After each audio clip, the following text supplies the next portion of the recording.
জারি করার কথা 12 তারিখ থাকলেও আমরা সেদিন পুরো 64 জেলার শিক্ষকরা এই প্রেস ক্লাবের সামনে জনসমুদ্রের সৃষ্টি করেছিলাম, যা দেখে প্রশাসনের টনক নড়ে গিয়েছিল এবং তারা আমরা যারা শিক্ষক নেতা আছি আজিজি ভাই সহ সবাইকে ডেকে প্রশাসনের পক্ষ থেকে বলেছে যে আপনারা এখন চলে যান, এখানে আপনাদের কষ্ট করতে হবে না, আমরা আপনাদের প্রজ্ঞাপন দিয়ে দিচ্ছি।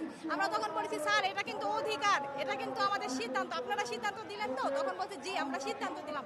এখন 2 মাস পেরিয়ে গেলেও তারা আমাদের কোনো প্রজ্ঞাপন দেয়নি, তাই আমরা দেখছি তারা গড়িমসি করছে। গত 5ই অক্টোবর যখন শিক্ষক দিবস আসলো তখন আমরা আশায় বুক বেঁধেছিলাম যে হয়তো এবার আমাদের শিক্ষকদের ভাগ্যে পরিবর্তন হবে, তারা আমাদের একটা সারপ্রাইজ দেবে।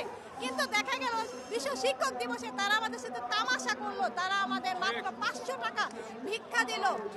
আমরা যাদের দিয়েছিলাম সুশিক্ষা তারাই আজকে আমাদের দিল 500 টাকা ভিক্ষা। বাড়ি ভাড়া হচ্ছে যে 1000 টাকা দেওয়া হয়, ঠিক আছে, এটা এই বাড়ি ভাড়া একটা বস্তিতেও কোনো ঘর বাড়ি হচ্ছে ভাড়া পাওয়া যাবে না, এরকম 1000 টাকা কোনো বস্তিতেও ঘর বাড়ি ভাড়া পাওয়া যাবে না। সো সেই হিসেবে আমরা টিচার যারা আছি এখানে আসছি, তাদের সবার একটাই চাওয়া অবিলম্বে এই দাবিটা মেনে নেওয়া হোক এবং এই প্রজ্ঞাপনটা অবিলম্বে করা হোক। আমি সহ আমাদের টিম এখনো আমরা মাঠে আছি বা রাস্তায় আছি। আগামীতে যতদিন পর্যন্ত আমাদের দাবি মেনে প্রজ্ঞাপন জারি করা না হবে ততদিন পর্যন্ত আমরা মাঠে থাকবো ইনশাআল্লাহ।